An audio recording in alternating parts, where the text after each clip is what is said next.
ये पटना का division road चौराहा है और यहाँ से थोड़ा सा आगे आएंगे तो भैया ये पिलर नंबर 3 दिखेगा और इसके जस्ट सामने भैया आपको दिखने वाला है लव कुश टावर और इसके जस्ट बगल में भैया ये देखिए HP का पेट्रोल पंप है। तो हम लोग चलने वाले हैं लव कुश टावर में।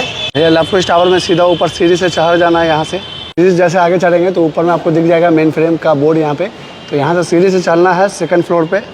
भैया सेकंड फ्लोर पे जैसे आएंगे तो यहाँ से ये देखिए भैया अजंता का बोर्ड दिखेगा। इसके जस्ट बाद भाई आपको ये दिखेगा मेन फ्रेम का बोर्ड। इसी में चलने वाले हैं आज के वीडियो में। से एंटर करेंगे तो यहाँ पर भाई लैपटॉप डेस्कटॉप बहुत सारे कुछ दिखने वाले हैं और यहाँ पर भैया फ़ोन आईपैड सब कुछ दिखेगा।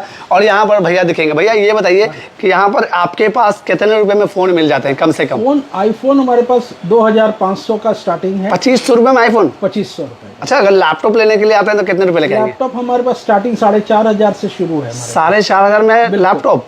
अच्छा एक बात बताइए, बहुत सारे हमारे टीचर ऐसे हैं जो अपने कोचिंग सेंटर में डेस्कटॉप वगैरह लगाना चाहते हैं कंप्लीट सेटअप, वो कितने में कर देंगे कम से कम में? 5000 रुपए में हमारा डेस्कटॉप शुरू है। डेस्कटॉप के साथ with monitor with keyboard with mouse, मतलब कंप्लीट सेटअप 5000 में? गारंटी वारंटी क्या प्रोवाइड करते हैं? हमारा 60 डेज का वारंटी सबके साथ है। और भैया ये देखिए बहुत सारे हैं स्टॉक, जितने पीस चाहिए। आईपैड कितने में दे रहे हैं सर यहाँ पर आप? IPad second generation 11.5। और भाई फोन बहुत सारे यहाँ पर भी है, यहाँ पर भी है। लेना चाहते हैं भैया तो बताया गया एड्रेस पर विजिट कर जाइए। दीजिए इजाजत। जय हिंद, जय भारत।